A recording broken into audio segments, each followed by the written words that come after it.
Bonjour à tous, nous poursuivons avec la troisième Mishnah du premier pérec de Masechet Bikurim.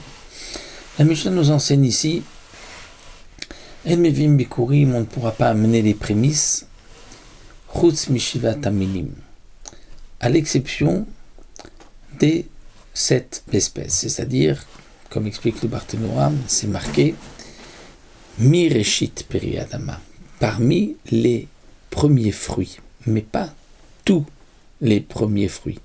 C'est-à-dire qu'il n'y a que les 7 fruits qu'on appelle les 7 fruits d'Eretz Israël, c'est-à-dire les 7 fruits où la terre d'Eretz Israël a été louée parce que c'est la terre où pousse le blé, l'orge, Eretzrita Usora, Geffen, c'est-à-dire la vigne, le raisin, la figue, la vérimone, la grenade, Eretz Zet Shemen, l'olive, ou Dvash, c'est le miel de date.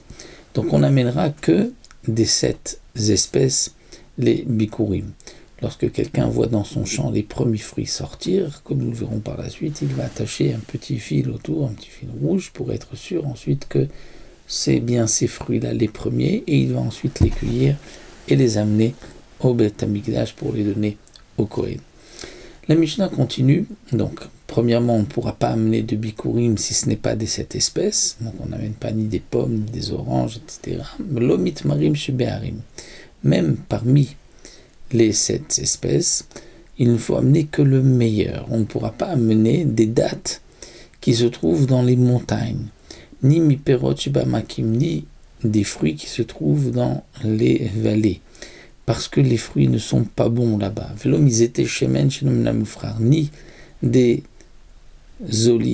olives qui donnent de l'huile, qui ne sont pas les meilleures. C'est-à-dire, explique le Barthénora, si c'est de l'huile, si c'est des olives que lorsque la pluie tombe dessus, il y a un peu d'huile qui sort, ça ce n'est pas une bonne huile.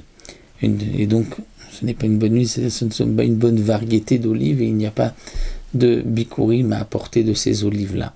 Parce que ce qui est marqué dit le Barthénora dans la Torah, Zet Shemen, c'est-à-dire c'est Zaït, une olive qui retient son huile, que même lorsque la pluie tombe, l'huile ne sort pas. Ça, c'est une bonne variété. Mais si elle sort, donc c'est ce que nous dit la Mishnah ici, on ne pourra pas amener parce que ce n'est pas du meilleur.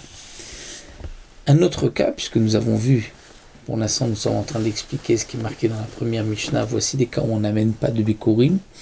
En mevim bikurim kodem la'atzeret, on ne pourra pas amener de bikurim avant la fête de Shavuot.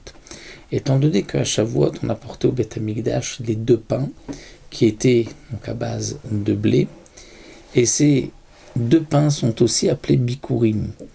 C'est ces 2 pains-là qui permettent d'amener la nouvelle récolte au Beth Amikdash. Le Homer, l'offrande d'orge qui était apportée à Pessah, permettait la nouvelle récolte dans le pays tout entier, mais pour le Beth Amikdash, c'était les 2 pains de Shavuot.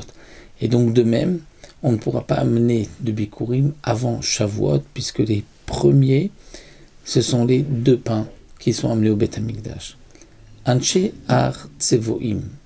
Et vu Bikurim Kodem La'atzeret, la Mishnah nous dit que les habitants de cet endroit, de Har Tsevoim, ont apporté leur Bikurim avant Shavuot, Velo Kiblomé, mais les Chachamim n'ont pas accepté, les Kohanim n'ont pas accepté ces Bikurim, étant donné que c'est marqué dans la Torah, Vechag HaKatzir, Bikurim Maasecha Asher Tizra Basade.